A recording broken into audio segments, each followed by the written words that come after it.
right, welcome back. And as was mentioned earlier in the show, our first segment for today is part 2 in an educational series that we're bringing to you about understanding the Superbond. And joining us for this conversation and ready to break down all this information is Managing Director of Legacy Fund Limited, Ervin Perez. Good morning and welcome. And thank you for being here. You know, it's always nice to have you in the studios with us. We know for a fact that whenever you're around, we are talking the big ones, the monsters. That's what we do whenever you're around. In the first segment, myself along with kids.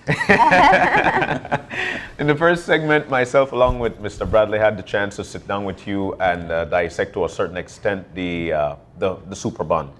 And folks are not really taking heed of what the Superbond is and how it affects us or what it is for us. We know that 2017 is upon us. We've got lots to do as a country. Let's continue to educate the public. Part 2, the Superbond. Oh, great. Thanks for having us and having me here. First, I'd just like to say that preface everything that I'm saying that there is some information that I will not have. Basically bondholders and the government, and secondly that I am extremely optimistic on the country of Belize. So I'm not a pessimist. Yeah. I think we have tremendous potential as a country, and it's about how do we leverage it and how much effort we have to put forward to grow. That said, let's start with I think we wanted to summarize how the Superbond was created, and so if we kind of take a trip back down, like I said, memory lane. We wanted to look at the early 1998 to the period of 2006. And a lot of emerging countries, and what do we mean by emerging countries? These are small developing economies. For the first time, decided that they were going to borrow internationally. Traditionally, countries like Belize and Jamaica and Barbados, and even in the Asian countries, used to be financed primarily by multilaterals, so IDB funds, CDB funds, World Bank, that sort of funding. But the market was eventually opened up. This is the commercial market, and we jumped into the market with full foot. And so we ended up with about 15 commercial loans. So the difference between the commercial loans and the multilateral, usually they're concessionary, the multilaterals are concessionary. A commercial loan, a private creditor will price risk. So they look at your country and say, well, Belize is a small country, you might not be well diversified. We think you have to pay about 11.25%. So that was the weighted average of those 15 loans. But when as you're been told, if you ever have a really good banker and you go to the bank and you earn a little salary, and you want to get a home, so you get a mortgage, a good banker will structure that loan in a way that makes it affordable. So it's not about only how much you borrow, but how it's structured. So they don't want to take all your salary. They want to take enough that you can survive and still pay your debt. And pay your debt. So for example, if you buy a small home for $50,000 and you're making about, say, $24,000 a year, and that loan is structured to pay within 2 years, you're probably going to die, right? You can't, it's just not affordable. Yeah.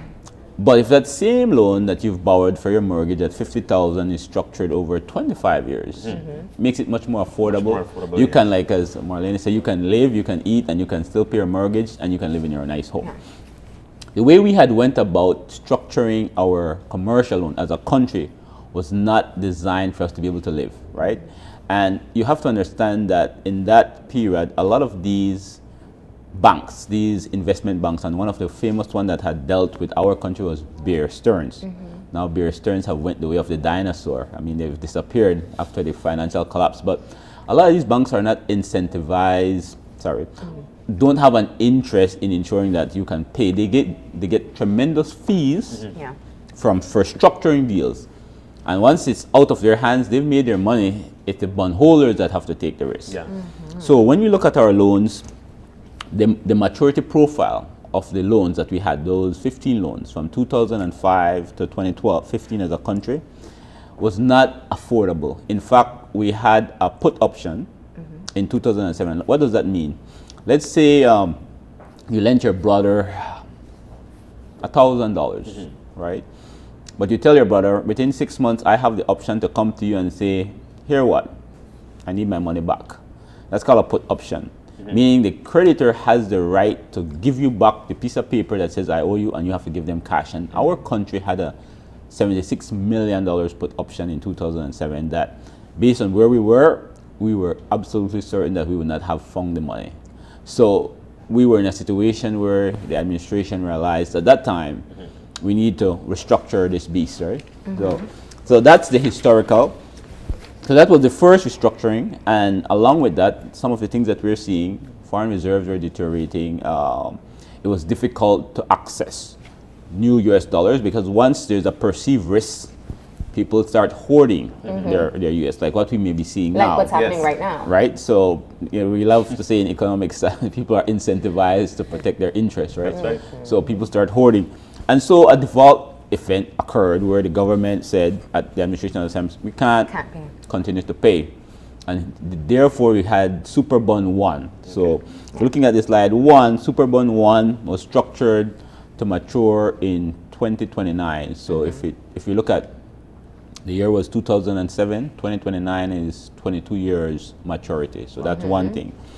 And all the 15 different loans were aggregated as one loan. So that's why the Superbond term. So instead of having many different bonds, you create one bond, right? The Superbond or Super Beast was created at that time. Somewhat similar to when people consolidate their loans with a Absolutely. bank. So you have multiple loans all over the place, but you go to one institution to consolidate. Yes, Okay. and pay one set payments rather than different payments with different time elements. So that's what we did.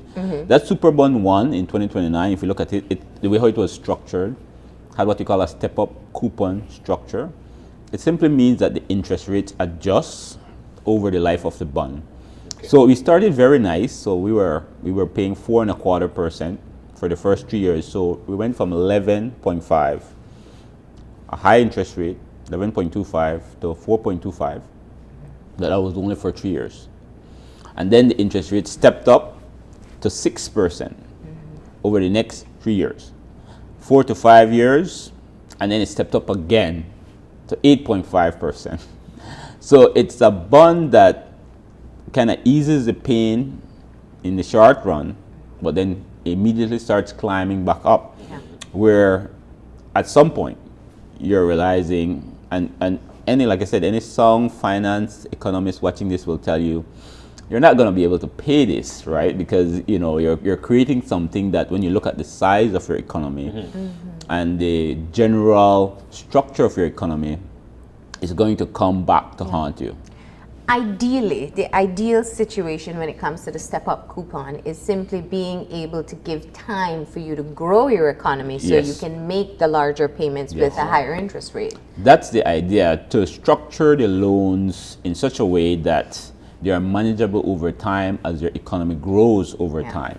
So if the loan principal that you eventually start paying is fixed, so when you borrow, the amount of money you borrow is fixed. And if that interest rate on that fixed amount is also fixed, not a step up, then as your economy grows, your debt service, how much money you have to pay towards your debt relative to the income that your economy is going, falls. So it makes it more manageable. And that's ideally the structure that you want. This structure of the Superbond 1 did not have those elements in place.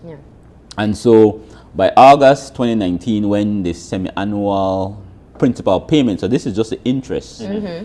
Now you have to start paying the principal in August of 2019. So this is Superbond 1. You could have said, we're not going to make it, kind of. And so with a final maturity of February 2029, another default event came in. So there was a change in administration in 2008. And clearly that administration had the intent that we need to restructure this debt. The moment you have that in mind, it means that you're going to a default.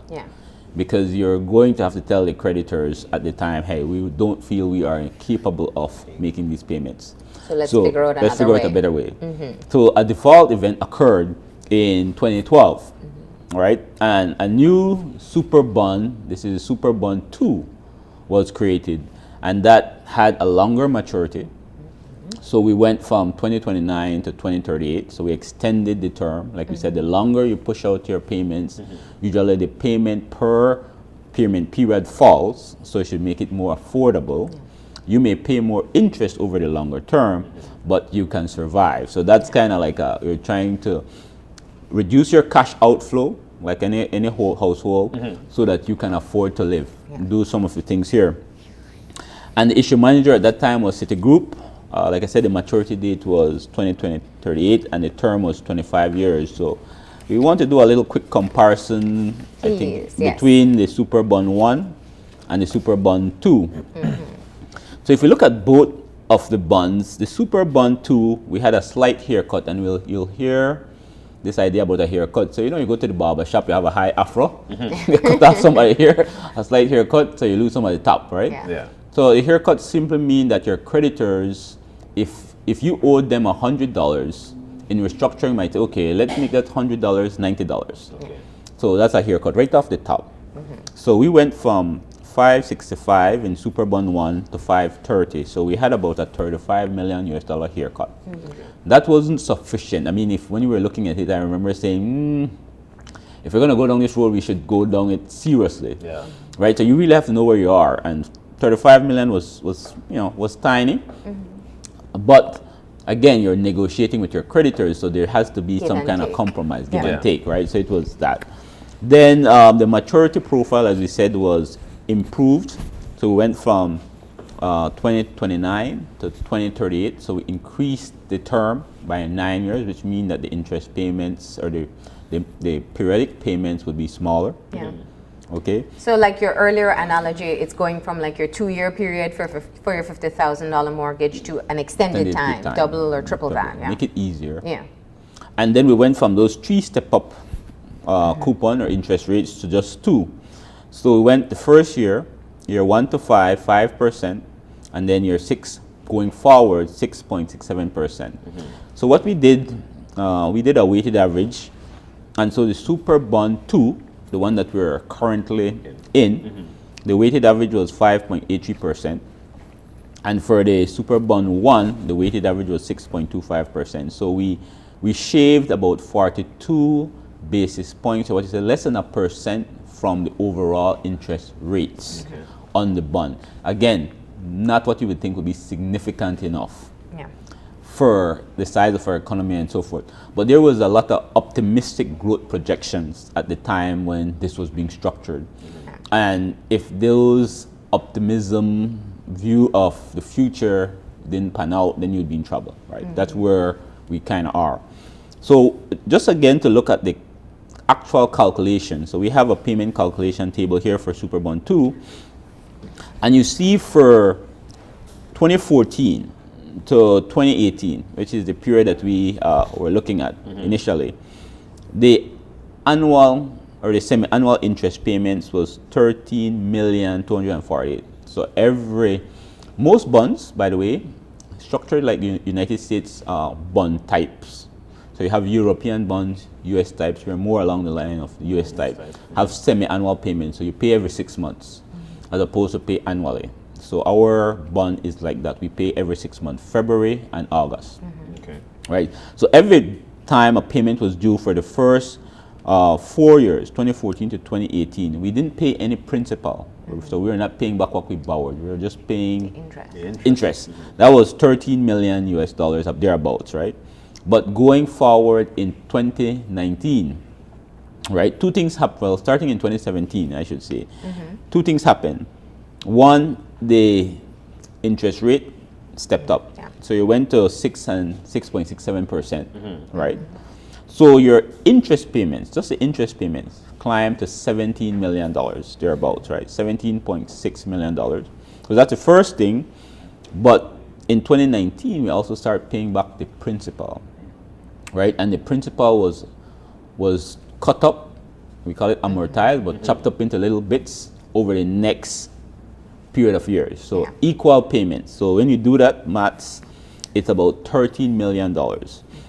And you add the 2 together, right?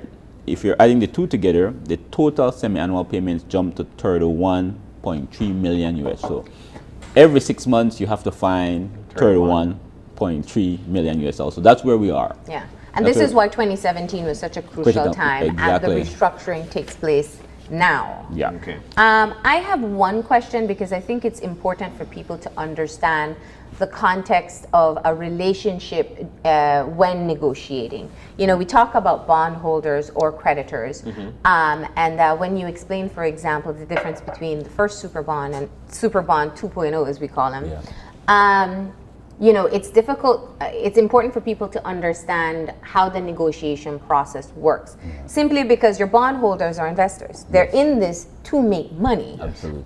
So the idea of cutting down interest or allowing for a haircut is still something that has to work out in their interest as well. That's right. Can we talk a little bit about that? Okay, so there's two things. The first thing is that when you have a bond, you don't typically have one creditor. So there are numbers of creditors. So the first challenge is to get a majority of the creditors to start talking to you. Okay. Now, when a bond is structured, just like when you have a loan documentation, the bank gives you a little loan that says this is the structure of the loan. There's clauses. Most bond indenture, which is the paper that supports the bond that says the rights and responsibilities, requires a certain collective action clause, which means that they only have to be a certain majority of bondholders to agree for everybody else to have to agree. Yeah. Why? They don't want, you could have one or two bondholders that would hold out, refuse to negotiate, and nothing could go forward. So to prevent that from happening, because you have various bondholders with maybe different interests, different desires of how much you're going to lose or not lose, you can't go forward. So first of all, our bond clause, the one that we have, Superbond 2, has that in place. And that's the first position that the government was taking, is to say, form this bond committee, form this collective group that we can negotiate with, right? So that was formed, and they then choose their representative. But as Marlene says, these individuals are investors. They're in it to make money. Haircut is a loss. You know, it's like if you lent your brother $1,000 and at the end of the day you said, boy, I'll forgive you, you know, 200 of that, it's a loss to you. Even if you have to wipe it off, right? Secondly, these bondholders tend to be investors investing other people's money. So they're also in a fiduciary responsibility, meaning that it's not my money, it's not my pocket that I'm investing other, maybe pension plans, etc. So if I make a loss, I'm losing my client's money, right? An interest rate cut is also what we call an implied loss, because you have factored in the interest income, future interest income, into your calculation, right? Now, if you get an interest rate cut, that future interest income is going to fall. Also, extending out the terms of the bond can also be negative, because when you created that investment remember, you're investing your client's money, there might have been a certain time element when this money has to mature. Maybe the client, it's a pension plan, there's a retirement time element, right? So all of that puts you in a position that you want to ensure that you give up as little as possible. Now, you also have to take into consideration, however, as a bondholder, just like, for example, you lent your brother money and he's in a really bad position. So you have to be careful that he will just decide, screw that, I'm just going to walk away, right? You don't want to just lose everything. So it's a give and take. That's why there's a negotiation. You don't want to lose too much, but you also want to be certain, right? You don't want to have an idea where your brother is hiding money or running around. He has money somewhere, but he's just deciding he's not going to pay you. That's a different kind of relationship now. If he just decides, and I'll pay you, you're going to be pretty pissed off, right? So the bondholders, first and foremost, want to understand that you really can't pay what you had promised to pay. And then they want to understand, so how much can you really pay so that I can minimize whatever loss I am going to bear if I decide to work with you, so that I get back something rather than nothing. So and that was that presentation that was made in November, giving the economic outlook of the country, telling the bondholders this is where we are financially, and this is why we need to be able to restructure the Superbond. Absolutely. So the government and its financial advisors said, let's lay it on the table and let's lay it tick. This is where we are. And the good thing about the numbers that they use was that they use IMF numbers, which is also important, because remember, the bondholders will want to see the credibility of the numbers. You know, it's like if you're, again, like your brother, he goes to a banker and the banker says, "Hey, this is a situation with your brother. He's really in a bad way." So you're provide you a bank statement. Bank statement as well. So we use the IMF numbers to indicate here what this is an objective set of numbers. You listen to the IMF. We listen with the IMF. So this is the situation now. The bondholders will still say, well, let's really see if we can find somehow a means of you paying. Yeah. So the government said, so this is the situation and we're willing to do certain things. But first they proposed to the bondholders the same set of 3 adjustments that could be made. You can offer us a haircut. So we owe 530 something million US dollars. You might say, let's wipe off 100 million of that. That's just too much, I think. Bondholders but let's do that, right? Let's decrease the coupon rate. So our coupon rate is going to step up from 5 to 6.67%. Maybe we need to actually have it step down so that we could pay. Or let's extend the maturity, or all of the above. So we could do 2 or 3. The end goal is to reduce your periodic US dollar payments. That's the end goal from our end, right? To make it affordable. The bondholders' end goal is to, if they're going to negotiate and lose something, to make that the minimum as possible.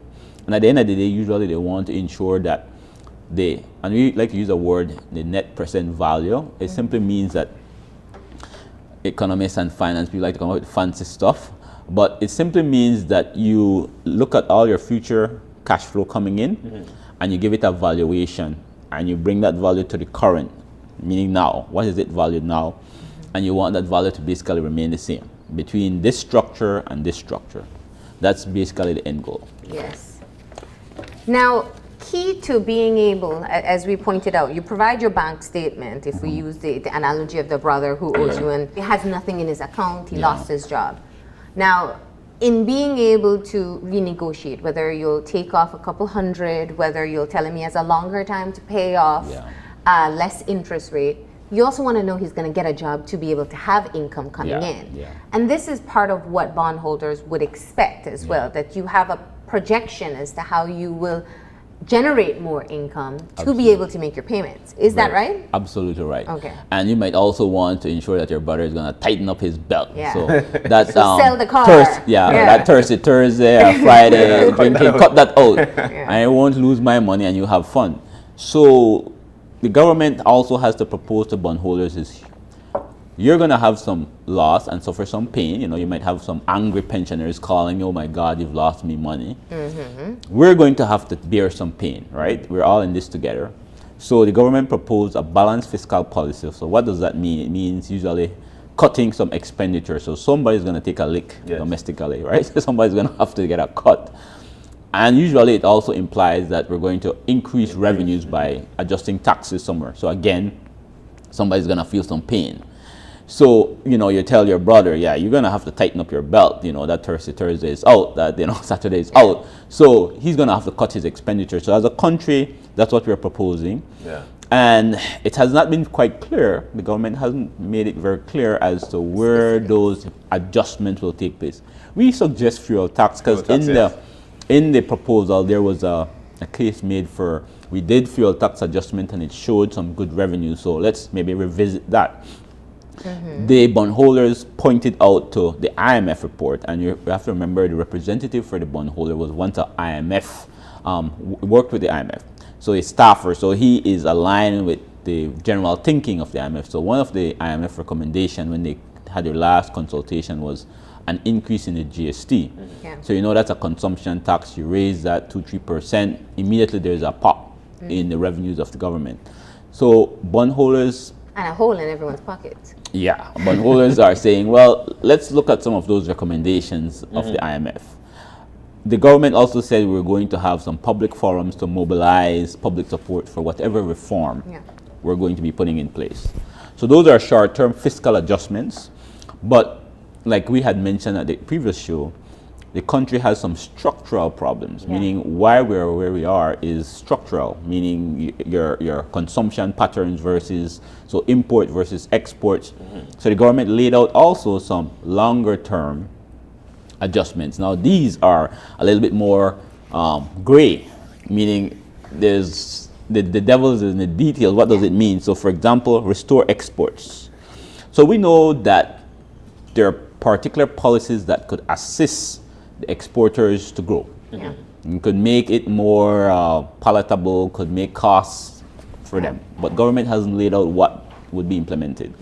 So that's like seeking new trade agreements where perhaps exporters are able to get more money with less expenses when they export goods. Is that what we're talking about? That is one, but primarily it's more the structural issues that the exporter faces. So, for example, cost of capital is a huge challenge for domestic exporters, right? So if you're exporting your goods, usually you have to invest in the capital needs of the industry so the industry can produce more.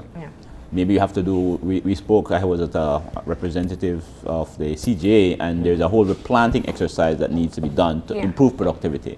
But there's a cost to replanting, millions of dollars. There's a certain cost element. So what kind of financing arrangement can be made to support that? You know, within the shrimp industry, there was a loss with the disease, so the industry has to rebound, so they have to invest. And so what are your lending institutions, what are the markets going to be able to do that? The regulator plays a big role. How the central bank view these type of financing when the industry is in trouble impacts the bank. So there's a whole lot of stuff that has to happen there. Attracting foreign investments now might be a different thing. So how do you attract foreign investments? Good governance is always a good one. Better governance always does that, right? So if foreign investors feel that you say one thing and do a next, and then that's difficult. And we have to be careful though. And there was a press release recently, I think like yesterday, by the Better Business Bureau. And one thing that we have to start doing as a country is in attracting foreigners, we cannot give away everything. You have to be very careful. You know, and I wanted to tie in very quickly here, one of the issues when it comes to attracting foreign investment, which is looking at our ratings. If an investor sees a particular rating, as we currently have in this country, it's almost like investing in a risky business. And usually they say risky businesses attract risky people. So absolutely, Marlene. That's also something when you talk about attracting foreign investment that we do have to be very careful of as well, right? You're absolutely right, because if your country has the smell of a corrupt country, you tend to attract individuals that want to play in the gray areas, right? Because here's a country where officials can be bribed and this can happen. So you want to have, that's why I said, good governance, clean and transparent government, so that the investors know before they even come, I'm going to have to play by the law in here. This is a country that plays by the law. Secondly, like we said, you can't give away everything. Yes, you want to create jobs. So an investor coming in says, I'm going to create jobs, but that does not mean you give away your tax. Because at the end of the day, then the jobs that you create, individuals usually get paid in Belize dollars, right? And so they become consumers. They will consume imports, right? So you have to find a way of ensuring that you're getting US dollars from these investments. So giving away our head tax is a bad thing.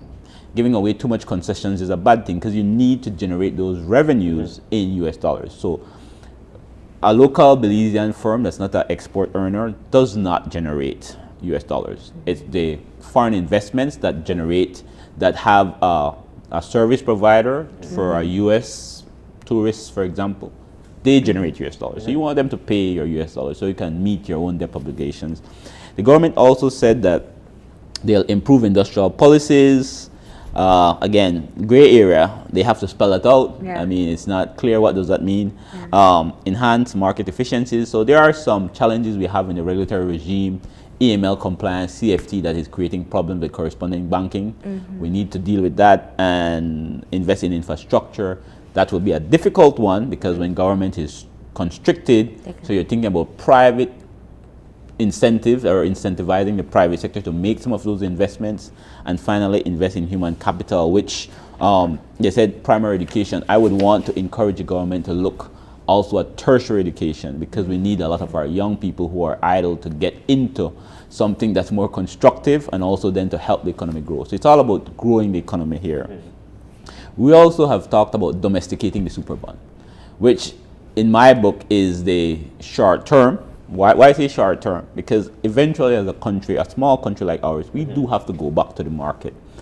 But I think we went the reverse way, right? We should have developed our domestic market first so that it acts as a buffer against shocks.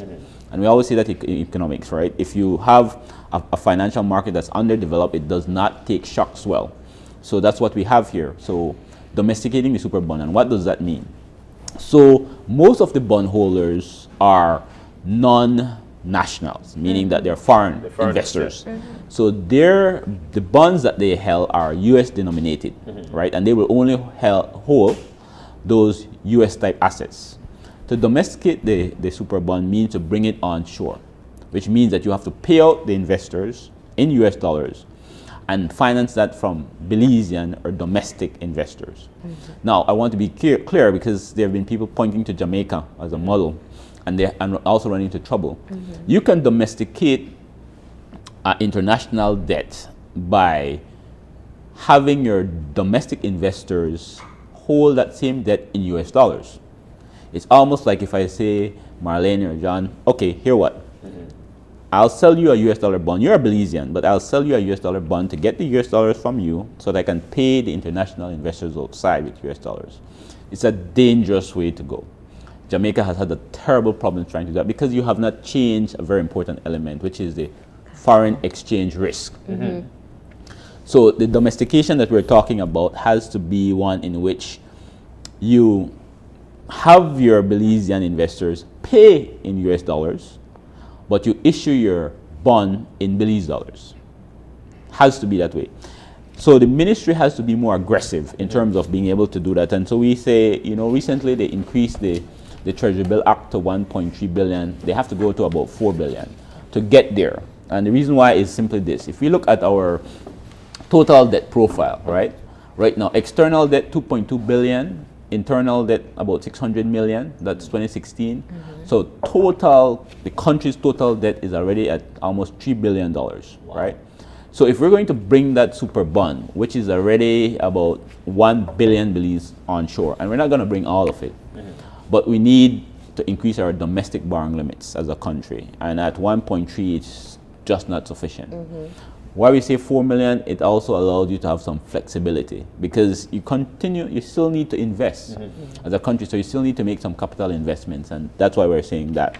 Now, I want you to take a moment to break down for a second exactly what that means, because it was debated in the House, and I think a lot of times people don't understand what it means when you're talking about increasing your Treasury bills. So let's take a moment in between to be able to explain that. Okay, so our government, like any entity within the country, can only operate based on laws. So they cannot arbitrarily do something.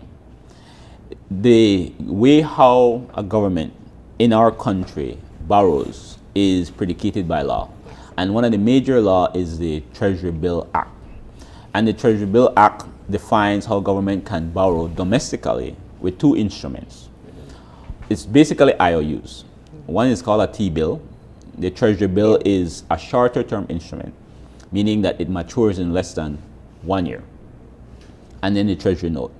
The Treasury Note is another IOU instrument that has a maturity from 1 to 10 years. So basically, it is government saying, if we're going to borrow domestically, I can sell you a piece of paper, John. It's called a T-bill. And it says, okay, John, I owe you $1,000. You give me $1,000. And when it matures, I pay you the $1,000 plus I pay you interest. Or the Treasury Note, I might say I need some longer term funding. And that longer term funding is 5 years, 10 years. So I'll sell you a Treasury Note with that term and you give me money. That's what we have in terms of the Act. So T-bill, Treasury Notes, they're called IOUs. They're pieces of paper. Now they're going away from paper. It might be all electronic, but that's what they were. And so that's how government borrowed. And then the third alternative for government borrowing is that the central bank, through the Central Bank Act, can provide the government with an overdraft facility. So the government can write a check on the central bank account. Just like if you go to a bank as an individual and the bank give you what you call an overdraft limit on your credit, on your account. You can write more money, you can write a check for more money than you actually have. Yes. But all of these are restricted meaning there are limits to how much a government can do through each of these different options. So what the government was doing by taking making an amendment to the bill was to increase the limits on these activities. And I'm saying that was a good thing. I know the senator from the church and the senator from Labor had a different perspective. But if you're going to bring $1 million debt into your economy, it's offshore. You have to have a law. The T-bill has to be adjusted so that you can bring it onshore, right? Because you need to be able to borrow more. So that's one thing. But remember, when you're talking about borrowing, it's not only the quantum, it's the structure, right? How you borrow it. And so one of the things we've said is that we need to adjust the structure a bit. So we have the T-bills, which is 1 year or less. We have the Treasury notes, which is between 1 year to 10 years. But recall that the Superbond, the maturity was 25 years. Okay. So domestically, we don't have an instrument that could absorb some of that maturity schedule. And so it's important that that Treasury Bill Act be again amended to include what we would call Treasury bonds. Now, Treasury bonds would be longer than 10 years. So instruments that is longer than 10 years. So you could go 25, you could go 30, right? And we don't have that. So we have to put that element there in place. The other adjustment that we are suggesting for domestication purposes is the central bank. The central bank has to play a role, right? The central bank is our largest, it's a regulator, but it has to kind of guide the market, right? So the Central Bank Act prevents the central bank from holding securities that are greater than 10 years. So if we adjust the Treasury Bill Act, this law that says how long, so all we're trying to do is trying to adjust how long the government can borrow with this paper. The central bank, if the central bank will be able to hold that paper, that act has to be adjusted so it says the central bank can hold the paper. At current, the central bank can only hold about $960 million worth of GOB debt. We're saying that has to also be increased. Now, I want to be clear. I'm just saying what has to happen. I want to be clear what will have to happen, though, because you will hear the argument about printing money. Right. That's real. And that's important. We have to be careful how we do it, right? We're suggesting that the central bank has to go up. The debt level has to go up to about $1.3 billion. The central bank in a market like ours is a facilitator. It's not the end holder of the debt. The end holder of the domestic bonds have to be the private sector. Have to be me, you, John, Marlene, our pension plans. We are the ones that have to hold the debt. The central bank is just there to facilitate the transfer of the ownership, right? In what you would call in a smooth transition. So that's a role. If central bank ends up with all this debt, it will print money. You understand? So it's a situation where the central bank will be acting somewhat of a middleman, moving the debt from one set of holders to another set of holders. But the end goal as a country is for us to have that in our hands. And you have a question? No, I want to jump in here because I think it is, when you talk about domesticating the Superbond, one of the things, and I know you have a very good relationship with the private sector. Do you think this would be a sell for people within Belize? Is there enough security in terms of looking at how government has been able to perform for its debt servicing that they would want to participate in this? Well, I'm hoping that the smart guys in the private sector see the same thing that I'm seeing. Here's the deal, right? When you have an international bond, like what we have with the Superbond, the interest income, the income from that bond goes outside, right? Eventually, the principal goes back outside as well. Yes. If, on the other hand, you are a local holder of the bond, the income from the bond comes to you. So it's one way of getting the money to flow right back into your economy. So as a private sector, you want that. You want more capital in your economy. The second thing is that if your taxes will be adjusted on the left hand, you would want to be capturing the income on the right hand. So it's kind of like circulating the money between yourself, right? It's a quite very smart way of managing your economy. And I love the Canadians because I think the Canadians, people don't look at the Canadians. I studied in Canada. I find the Canadians are pretty smart people, right? In terms of how they manage their economy. Canada is basically, the whole Canadian economy is basically not larger than the economy of California. That's just to say the size of Canada to the United States, the state of California, right? But one of the things that the Canadians were able to do, and they were very smart about doing that, is that a lot of their debt is held by Canadians. A lot of their Canadian debt is held by Canadians. So what happens? If the government adjusts taxes upwards, and you also hold the debt of the country, your income goes from, the government takes the money from this hand, and then it puts it in that hand. So it takes it from your left hand and puts it in your right hand. So there's a neutral effect, and it's a smart way. It's of moving money. So I'm saying that's what we have to kind of look at. The other thing is that as a domestic bondholder, you have more skin in the game. You have more skin in the game to see that your country works, right? That the adjustments that we've spoken about takes place. That are currently proposed, Yeah, you want, because you want to make sure that you're having it. The important element here, though, is there has to be some transparency with government if we can move on. So we said the government CBB has to be able to hold more, and there's certain transparency that we need. There is an action taking place that needs to take place with the Treasury Bills and notes. The market has to have an idea of the total bids. So you kind of have to understand the market. As a market player, you have to know what's happening in the market. Otherwise, you're operating in a gray area, right? And that's not good. So you need to know the total bids, the total offered. What is a bid? So for example, if the central bank, last week paper, the central bank offered for the first time 54 million, I believe, in Treasury notes, paying 5.25%. We want to see what is the demand. So Marlene asked a good question. Will the private sector step up? We want to know, right? We want to know. And by seeing the total bids, you know if it is oversubscribed. So if the government offers 54 million and 80 million are subscribed for, you know there's a tremendous demand for local securities. What does that do?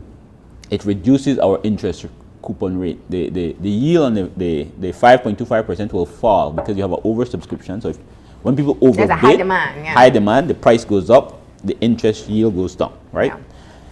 You want to know the total offered, so what eventually government decided to issue. So you've offered 54 million, 80 million were demanded for. You might not give out 80 million. You might say, I'll do 70, right? And the eventual yield, and then finally the range of successful bids and the total. So that will help the market. And the important thing that Marlene spoke about is why the domestication. And if we go to our next slide, this one, right? We have to understand that our bonds don't sell at the face value out in the international. It's a traded instrument. It's a traded instrument, which means that while we owe $1 as a country, we owe $1, it's being traded at 57 cents.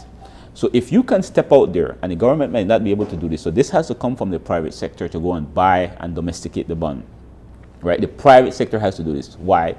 There's a rule of thumb that if you're a government issuing debt, you can't badmouth your debt so that the debt falls in value and then go and buy it. It's kind of like a bad man thing, right? So, so it's your private sector that has to go do it for you, right? But if the bonds are trading at 57 cents on the dollar, basically if we buy the bonds at, say maybe a little bit more, 60 cents on the dollar, we automatically save ourselves 40 cents. Without doing it, that's a haircut. We insure our own haircut from ourselves, right? So that's one of the reasons why we want to domesticate. We want to be able to take advantage of the fact that our instrument is trading below its value, its par value, right? And then let's just look at the benefits of domesticating, and we've mentioned that here. So we're saying if the private sector consortium can go out and buy the bonds, let's say we buy it at 65 cents on the dollar, we automatically give ourselves a haircut of 35%. So that's why we want to jump. We're all in this game together. Secondly, as we mentioned, you earn income from your own borrowing, right? When your nationals own your debts, you earn income from the government borrows. Government may increase your taxes, but government pays you the income. So it's a net effect. We remove the foreign exchange risk. That's important. Why? Because the government no longer has to continually source US dollars to pay the debt. It's now domesticated. That's why I said it's very, very important. That it's not that we domesticate our debt with nationals, but issue it in US dollars, because you're in the same position. You will still have to find US dollars to pay these nationals. If it's Belize dollars, John, you're going to get paid in Belize dollars. Sorry. That's all. You're going to get paid in Belize dollars. And we halt income leakages. Yeah. Yes, Marlene. No, go ahead, finish this point. So income leakages are halted. Again, the money is flowing back into our economy, back to our same nationals, right? The pension plans, the institutional investors. And it's important to understand we all have to have retirement. We all have to retire as a country. Every single Belizean worker will reach a day when you don't have to work and you want to retire. And you have to then live off your savings. So this is where your savings will be. This will be a portion of the assets in that pot, right?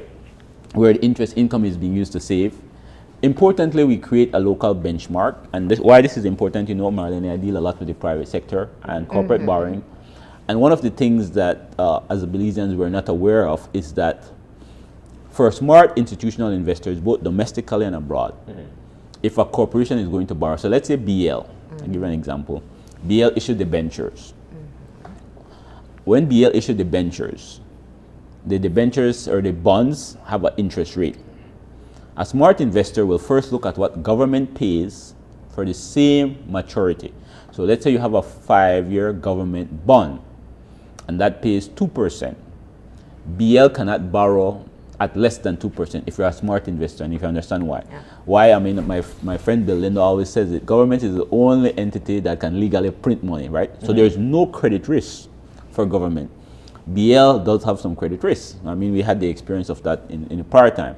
Any corporation has a credit risk, which means that their expected future income is not what it is projected to be, and so they have difficulty now making payments, and they can't print money. The only way they can get that money is to earn it, right? So the institutional investors will say if BL is paying 2% on its 5-year corporate bond, if government is paying 2% on its 5-year bond, BL has to pay a risk premium. So you have to give me BL, you have to give me at least 5%. So that benchmark is important, and it helps develop the capital market, which I think we should have done first before we jump out into the big leagues, right? We jump out into the big leagues without creating a better financial structure here, and now we're at the mercy of real investors out there. Yeah. I love, you opened the conversation by saying that you are optimistic as to what our options are. Very. And I think having heard your outline about the benefits of domesticating the Superbond, it's definitely very interesting, and I'm sure people's interests have been piqued. However, this is not currently the route that government is proceeding. And I want to just be able to look at what we have heard so far. There's limited information coming on. You were so right when you said that. We've gotten some responses through other sources about bondholders being very wary of moving into a third restructuring and feeling that potentially the third will come with a fourth and that this will always be a problem. And key to the conversation was what we said in terms of investors invest to make money. Yes. And the bondholders are investing on behalf of other persons. So it's like they have promised and now they can't keep their promise because government cannot. Looking at the options as they're currently laid out, and this is of course purely opinion, do you feel that it is the best offer that we can negotiate at this point? One. And two, is it possible to perhaps meet the February payment and then continue with the negotiation, at least in an act of good faith, to say that we want to pay and we want to service our debt, but we know what is coming won't be manageable? Clearly, if you look at our foreign reserves, yes, we can meet the February payment, and I think that's what bondholders will be looking at as well. They look at your foreign reserves. We publish it all the time at the central bank, on the central bank website, and they'll say, yeah, you have enough money to meet the February payment. I think they would want to see that as a good faith. Whether the government decides to do it or whether they decide Can they afford to do it? I mean, having the money physically there is one thing, but what are the consequences of paying the February payment? Well, we'll lose some foreign reserves, but we are in the tourism season, so there should be foreign reserves coming in now. So there will be a net change in foreign reserves. We're already earning some foreign reserves on the market. The question is how much risk the government want to expose the bondholders to. So you might decide, right? Let's think with again, a loan to a family friend or a brother or whatever, and they are negotiating with you. I can't pay this. They may really want to test your will to not negotiate and say, you know what, I'm not gonna pay you, John, unless you start negotiating. So it's really the advisor. Now, Citigroup, I believe, is the advisors to the government. Yeah. And so it's really what they're saying to them that would probably be important. They may say, make a good faith payment and then say you're not going to pay anything else. Or they may say, boy, we need to ratchet this up a bit and not pay. Because if by not paying, you immediately ratchet up the situation, meaning that bondholders now will be taking very keen attention to what goes forward next. So we're not privy to where the thinking is in terms of this. So we don't know their negotiation strategy as yet, which is hold back and but get them a bit more scared. One of the things that we see, you watch the market price of the bond, and that kind of tells you what the general thought is on bondholders. So initially when the government of Belize indicated that they were looking at restructuring, the bond price fell to about 43 cents on the dollar. It's back up to 51, 52. So what it's saying is that the market, that international market, perceives that government will make the payment in February. So the market is saying, we think the payment will be made. The general trend. So all we have to do as Belizeans is to follow the trend of the market on the bond price. Fluctuations in the market are kind of vote of confidence. Exactly. Up when you think good things are going to happen, and low when it doesn't. So we're look watching great. it, and it had went up. It has trended up. So you're saying bondholders are thinking, hey, we're going to get paid, right? Because they have priced that payment into the price of the bond, right? So that's where the market is saying. So it's primarily because they probably have a good sense that they're going to get paid. So if we see tomorrow the price fall, then we'll say, okay, then we know. So we just have to pay attention to that. All right. What are key things that Belizeans need to look at when we hear all these stories coming out about the negotiation for Superbond 3.0? Why do Belizeans need to pay attention, and what should we be paying attention to? We absolutely need to be paying attention, Marlene, because we have to take a pain. There has to be there has to be some medicine. Well, it's IMF coming. has been saying consistently to increase taxes. Some have said reduce public wage, which could mean retrenchment. But we've heard many of these things being dismissed currently by the administration. But you're right, there has to be something done. Here's the deal. We have to understand, if we are not willing to take some medicine, you're not going to have your creditors negotiate. So it has to be, it's 100% guaranteed that you're going to get some serose, right? So what is the serose? That's the thing. How much of it your grandmother will drink? I mean, it sounds more to me like Shark Isle rather than serose. The way how things are going at this particular point. So we have to get it, and so Belizeans have to pay attention because it will hit you somewhere. Either it will hit you by an increased tax or by cuts in certain public service thing that you think is important, or by wage loss if you lose your job through a restructuring or redundancy, or there's less spending taking place on security, so there is more crime. So or increase in fuel tax. So it will hurt our pockets. So we have to understand that. On the alternative, we have to work harder. Because remember I said we are bullish, our firm and I'm seriously really, really optimistic about Belize because we have just so much potential, right? So on the other hand, it means that we as Belizeans, so we have to pay close attention, we have to tighten up a bit, but we have to work even harder. Because the only way that even if we domesticate this, we have to go back to the market into the future, right? The only way you can deal with a huge debt is to grow. You must grow your economy. The only way you can grow that economy is by working twice as hard and twice as smart. So we have to do the right thing. So let's eat our black cake and drink our own popo and then get serious afterwards. And then think about what's coming up next. Yeah, but we have to pay attention. All right. Well, we appreciate you being here this morning, Ervin, and of course talking about the current restructuring of the Superbond. Of course, we await to hear what the latest update will be. That is expected before February, of course. And before Christmas, I think there's going to be a meeting before Christmas, so we'll get our Christmas gift coming in. So we'll pay close attention to that. Yeah. Ervin Perez, thank you so very much. And definitely that was an educational experience, especially for myself, and then again for the entire country. We want to thank you once again for being with us. And of course, Merry Christmas. That's right. Anybody Yeah. you'd like to say season's greetings to at Well, this time? I love to say Merry Christmas to my family, my wife Paula, my kids Isake, Shahid, and my staff, Yolanda, Alroy, Daisy, Darren, Darren. right. Merry Christmas. All right. Well, Merry Christmas to Merry you and your Christmas family again. as well. And thank you for being here. We're going to go ahead and take a break. And when we come back, we talked about keeping the economy healthy. Now we talk about keeping your heart healthy with internist Dr. Jorge Hidalgo. So that's coming up after the break. So stay tuned.